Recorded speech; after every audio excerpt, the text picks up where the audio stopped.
जय माँ वैभव लक्ष्मी भक्तजनों। आज हम आपको श्री वैभव लक्ष्मी व्रत कथा सुनाएंगे।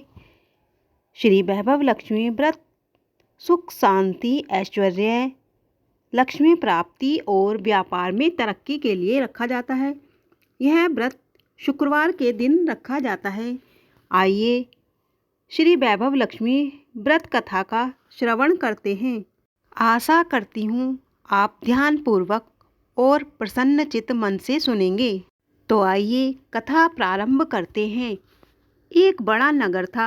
नगर में लाखों लोग निवास करते थे। बाहर से भी नित्य प्रति लोग रोजगार की तलाश में नगर में आते थे। उनकी एकमात्र यही अभिलाषा होती थी कि किसी तरह 2 वक्त की रोटी उन्हें मिल जाए। और जब प्रभु कृपा से उन्हें 2 वक्त की रोटी मिल जाती तब और अभिलाषाएं जागृत होती थीं, क्योंकि अभिलाषा का कोई अंत नहीं है। परंतु मानव जीवन की एक सीमा है। लाखों करोड़ों के फेर में मनुष्य यह भूल जाता है कि यह द्वार उसे मृत्यु के द्वार तक ले जा रहा है। हम काम क्रोध लोभ में बंधे होकर उस प्रभु उस माँ को भी भूल जाते हैं जो इस संसार की जगत जननी है। कलयुग में तो ऐसा ही होता है। पाप एवं अधर्म की परछाइयाँ और गहरा गई हैं। सभी वर्ण अपना अपना धर्म छोड़कर अन्य धर्म अपना रहे हैं। इस बड़े नगर में भी सभी व्यक्ति एक दूसरे की परवाह किए बगैर अपनी अपनी लालसाओं की पूर्ति के लिए जैसे भी हो धन कमाने में लगे थे। परंतु कहावत है कि निराशा में आशा छिपी होती है।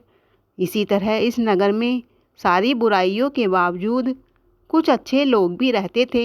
ऐसे अच्छे लोगों में गीता और उसका पति गोविंद सुख से रहते थे। उनका छोटा सा घर था। गीता धार्मिक प्रवृत्ति की एवं सुघड़ गृहिणी थी। गोविंद एक मिल में नौकरी करता था। वह भी बड़ा ही विवेकी एवं सुशील था। गीता घर का सारा कामकाज करती। उसने अपने छोटे से घर को भी इतना साफ सुंदर कर रखा था कि सारी मोहल्ले की औरतें उसकी तारीफ करती थीं। गीता को चुगली इत्यादि से बड़ी नफरत थी, परंतु मोहल्ले की अधिकतर स्त्रियां एक दूसरे की चुगलियां दिन भर किया करती थीं। वह तो केवल घर के काम काज और पति सेवा एवं प्रभु सुमिरन में ही दिन व्यतीत कर देती थी। हर शुक्रवार को गीता व्रत किया करती थी। मोहल्ले में औरतों ने भजन मंडली बना रखी थी। इसकी कर्ता धर्ता थी राधा। परंतु गीता को ये भजन मंडली बिल्कुल पसंद न थी, क्योंकि ये औरतें भजन करते समय भी एक दूसरे की चुगलियां करती थीं। एक बार तो गीता की राधा से इसी बात पर लड़ाई भी हो गई। परंतु शायद इस आदर्श परिवार को मोहल्ले वालों की नज़र ही लग गई, या शायद पूर्व जन्म के कुछ कर्म भोगने लिखे थे जो गोविंद बुरी संगत में पड़कर शराब पीने लगा और जुआ खेलने लगा। शुरुआत में उसने अपने आप को इन बुरी आदतों से बचाने का बहुत प्रयास किया, परंतु जैसे खरबूजे को देखकर खरबूजा रंग बदलता है, वैसे ही गोविंद का भी हाल हुआ। एक मजदूर का वेतन होता ही कितना है। जब गोविंद अपना सारा वेतन जुए आदि में हार गया तो उसने अपनी पत्नी के जेवर एवं घर का कीमती सामान भी शराब एवं जुए के लिए बेच डाले। अब तो घर में दरिद्रता और भूखमरी फैल गई। बनिए ने भी उधार में सामान देने से इनकार कर दिया। गीता दुखी तो बहुत हुई, परंतु उसने प्रभु पर विश्वास करना नहीं छोड़ा। उसे पूर्ण विश्वास था कि एक न एक दिन उसके हाल सुधरेंगे। एक दिन जब वह 3 दिन से भूखी थी तो वह माँ लक्ष्मी की मूर्ति के आगे हाथ जोड़कर रोने लगी और माँ का नाम लेते लेते बेहोश हो गई। तभी उसके द्वार पर किसी ने दस्तक दी। गीता में न जाने कहाँ से उस दस्तक की आवाज़ सुनकर शक्ति आ गई। उसने सोचा कि इस समय इस गरीब के घर में कौन आ गया। हिम्मत करके उसने द्वार खोला तो सामने एक तिलकधारी ब्राह्मण को खड़ा पाया। ब्राह्मण के मुख पर तेज बिखर रहा था। उनकी आंखों में मानो अमृत झलक रहा था। गीता उस ब्राह्मण को पहचानती नहीं थी, परंतु उसको देखकर गीता का चेहरा खिल उठा। गीता ब्राह्मण को अंदर ले आई। ब्राह्मण बोला, बेटी, मैं माँ लक्ष्मी के मंदिर का पुजारी हूँ, जहाँ तुम हर शुक्रवार को आती हो। काफ़ी समय से तुम मंदिर नहीं आई, तो मैंने सोचा कि शायद तुम बीमार हो, इसलिए देखने चला आया। ब्राह्मण के वचन सुनकर गीता का हृदय पिघल गया। उसकी आंखों से आंसू बह निकले। वह बिलक बिलक कर रोने लगी। यह देखकर ब्राह्मण बोला, बेटी, सुख और दुख तो छाव धूप के समान है। सुख के पीछे तो दुख आता ही है। धैर्य रखो और शांत होकर अपना दुख मुझसे कहो, शायद कोई हल निकल आए। गीता ने कहा, आप धन्य हैं महाराज। माँ लक्ष्मी के पुजारी होने के कारण आप धन्य हैं। तब गीता ने अपने पति की बुरी आदतों के बारे में महाराज को बताया। सब बातें सुनकर ब्राह्मण बोले, देखो बेटी, हर इंसान को अपने कर्मों के अनुसार फल भोगने पड़ते हैं, इसलिए तू चिंता ना कर, तेरे सुख के दिन फिर से लौटेंगे। तू तो माँ लक्ष्मी की भक्त है। वे अपने भक्तों पर हमेशा ममता रखती हैं तथा उनके दुखों का नाश करती हैं। तू धैर्य रखकर अपने मन को शुद्ध और आत्मा को पवित्र कर। माँ वैभव लक्ष्मी का व्रत कर। इस व्रत को करने से तेरे सभी मनोरथ सिद्ध होंगे, तेरे सभी संकट दूर होंगे। गीता ने कहा, हे महाराज, मैं माँ लक्ष्मी की पूजा तो बचपन से कर रही हूँ, परंतु व्रत की विधि मुझे नहीं पता। ब्राह्मण बोले, हे पुत्री, माँ लक्ष्मी का व्रत बहुत ही आसान है। इसे वैभव लक्ष्मी व्रत कहा जाता है। जो मनुष्य इस व्रत को सच्चे मन से करता है, उसकी सारी मनोकामनाएं पूर्ण होती हैं। उसे समस्त सुख एवं यश प्राप्त होता है। इस व्रत को विधि पूर्वक करने पर ही इसका फल प्राप्त होता है। विधि रहित व्रत फलदायक नहीं होता। हे पुत्री, कई पाखंडी कहते हैं कि सोने के गहनों की हल्दी कुमकुम से पूजा करो, बस हो गया व्रत, परंतु ऐसा नहीं है। कोई भी व्रत जब तक विधि पूर्वक नहीं किया जाता, उसका फल नहीं मिलता। वैसे घर में यदि सोना गहने हों तो उनकी शास्त्रीय विधि से पूजा उपासना करनी चाहिए। माँ लक्ष्मी का व्रत शुक्रवार को किया जाता है। प्रातःकाल जल्दी उठकर स्नान करें। हर समय मुँह से जय माँ लक्ष्मी का उच्चारण करते रहें। यह व्रत आरंभ करते समय भी संकल्प लें कि मैं इस व्रत को 7, 11, 21, 31, 51 या 101 शुक्रवार तक करूँगी। प्रारंभ में थोड़ी अवधि का ही संकल्प लें। यदि इस अवधि में मनोकामना पूर्ण न हो तो व्रतों की संख्या बढ़ा देनी चाहिए। किसी की चुगली नहीं करें। सायंकाल पूर्व दिशा की ओर मुँह करके आसन पर बैठें और माँ लक्ष्मी की मूर्ति या चित्र किसी ऊंचे स्थान जैसे कि लकड़ी की चौकी इत्यादि पर रखकर उसके आगे चावलों की छोटी सी ढेरी लगाएं। एक खुली प्लेट में सोने या चांदी के जेवर रखें। चांदी के जेवर नहीं हो तो रुपए रखें। चावल की ढेरी पर एक मिट्टी का या चांदी, कांसे या तांबे का कलश रखकर कलश पर इस प्लेट को रख दें तथा उसके पास ही ताम्रपत्र पर अंकित श्री यंत्र को स्थापित करें। यदि तांबे का श्री यंत्र न हो तो कागज पर मुद्रित श्री यंत्र को भी रख सकते हैं, क्योंकि वैसे तो माँ लक्ष्मी के अनेक रूप हैं, परंतु इन सब की नींव श्री यंत्र हैं।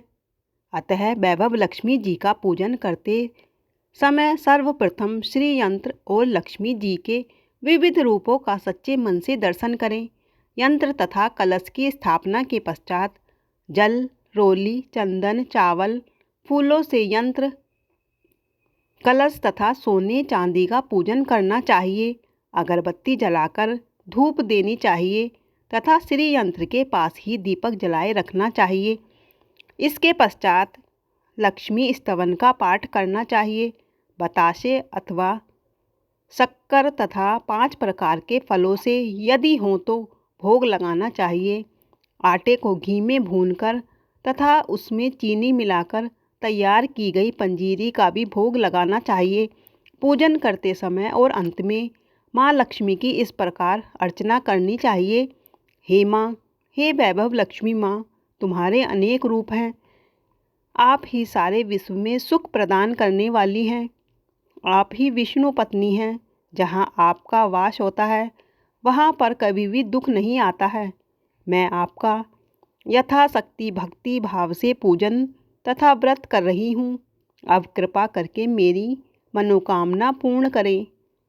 मैं आपकी शरण में हूँ। मुझ दीन पर दया करें, दया करें माँ, दया करें। जय माँ लक्ष्मी, जय माँ वैभव लक्ष्मी। अंत में दीपक द्वारा लक्ष्मी जी की आरती करनी चाहिए। इसके पश्चात घी, आटे और चीनी को भूनकर बनाया गया प्रसाद, जिसमें केले भी काटे हों, माँ लक्ष्मी की आरती के पश्चात प्रसाद के रूप में लोगों को बांटे। यह व्रत निरंतर 7, 11 या 21 या 51 शुक्रवार करने का दृढ़ संकल्प माँ के सामने करें। सूर्यास्त होने के पश्चात माँ की उपासना करके प्रसाद वितरण के पश्चात आप स्वयं भी प्रसाद व भोजन ग्रहण करें। तत्पश्चात माँ के सामने रखे हुए गहने और रुपयों को तिजोरी में रखें। वह कलश के पानी को तुलसी में डाल दें और चावल के दानों को पक्षियों को डालें। व्रत रखने वाले भक्तजन को यह जरूरी है कि यह व्रत कथा का पाठ करें व लोगों को भी कथा सुनाएं। इस प्रकार विधि पूर्वक व्रत करने से व्रत का फल अवश्य प्राप्त होता है। माँ लक्ष्मी उस मनुष्य का कल्याण अवश्य करती है। वह मानव सभी संकटों से दूर होकर धन एवं संतान लाभ इत्यादि को प्राप्त करता है। स्त्री का सुहाग व कुमारी लड़की को मनभावन वर मिलता है। जब व्रत संपूर्ण हो जाए अर्थात आखिरी व्रत के दिन शुक्रवार व्रत का शास्त्रीय विधि द्वारा उद्यापन करना चाहिए। आखिरी व्रत के दिन खीर या नैवेद्य बनाएं। पूजन विधि हर शुक्रवार की ही तरह करें। पूजन विधि के पश्चात श्रीफल को फोड़ें और कम से कम 7 कुंवारी कन्याओं को कुमकुम का तिलक लगा करके भोजन इत्यादि करावें। फिर उन्हें एक एक श्री वैभव लक्ष्मी व्रत कथा की पुस्तक उपहार में दें और साथ ही सभी रिश्तेदारों व पड़ोसियों को भी एक एक पुस्तक उपहार में दें। वह उनसे भी माँ वैभव लक्ष्मी व्रत करने को कहें। कम से कम 7 व अपनी श्रद्धानुसार जितनी पुस्तक हो भेंट में दें। इस व्रत में वैभव लक्ष्मी व्रत कथा की पुस्तक के दान का बड़ा ही महत्व है। इस पुस्तक के पढ़ने से दूसरों को भी व्रत करने की प्रेरणा मिलती है। उसका पुण्य भी पुस्तक बांटने वाले को मिलता है। फिर लक्ष्मी जी की प्रतिमा एवं श्री यंत्र के आगे हाथ जोड़कर प्रणाम करें और तरह तरह की स्तुति करते हुए कहें, हे माँ लक्ष्मी, आपकी कृपा से संतानहीन को संतान, धनहीन को धन एवं भाग्य जिससे विमुख हो गया हो उसे भाग्य विधाता बना देती हो। आपकी ही कृपा से मैंने आपका ये व्रत पूर्ण करा है। अतः हे माँ, मेरी सभी चिंताओं को दूर करो, मेरी सभी मनोकामनाएं पूर्ण करें। इस तरह माँ लक्ष्मी के विविध रूपों की स्तुति करें। ब्राह्मण बोले, बस बेटी, यही हर प्राणी के कल्याण का मार्ग है। तुम भी इस व्रत को करो जिससे तुम्हारे सभी कष्ट दूर हो जाएंगे। इतना कहकर पुजारी जी चले गए। गीता का रोम रोम खिल उठा। उसने भी पुजारी जी के कहे अनुसार 21 शुक्रवार का व्रत रखने का मन में संकल्प किया। अगले दिन ही शुक्रवार था।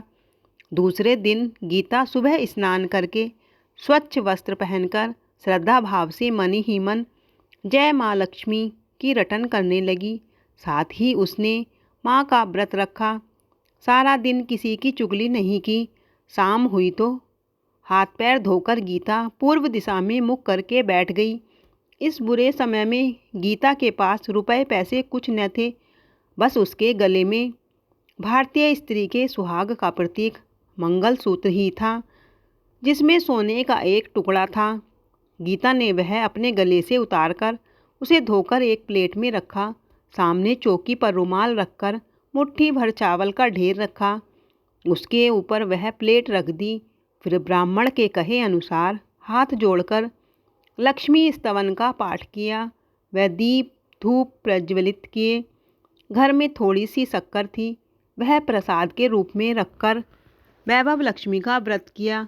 पूजन के उपरांत पति के चरण छूकर उसे प्रसाद खिलाया तो उसके पति ने उसे प्यार से गले लगाया और बोला, गीता, तुम तो आज सचमुच की देवी लग रही हो। मैं ही पापियों की संगत में पड़कर पापी हो गया था, परंतु आज मेरी आंखें खुल गईं।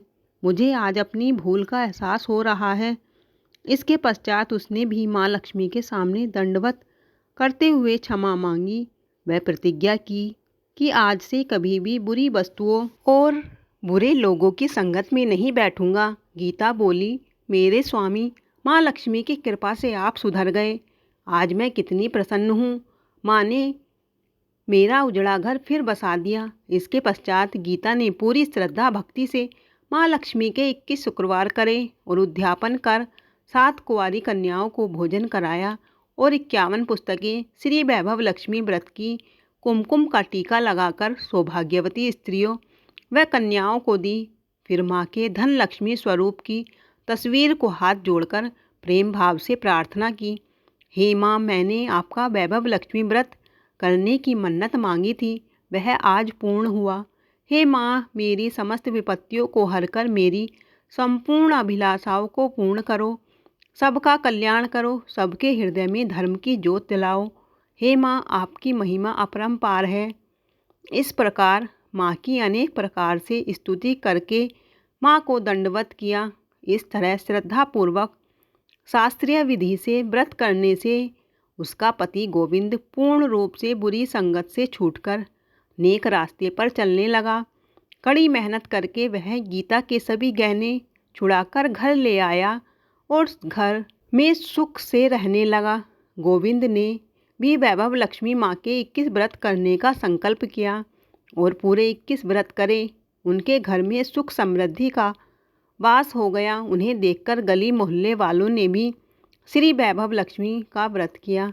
हे माँ वैभव लक्ष्मी, जैसे आप गीता पर प्रसन्न हुई, उसी तरह प्रत्येक श्री वैभव लक्ष्मी माँ का व्रत करने वालों पर प्रसन्न हो, सबको सुख शांति समृद्धि दें। जय माँ लक्ष्मी, जय माँ लक्ष्मी।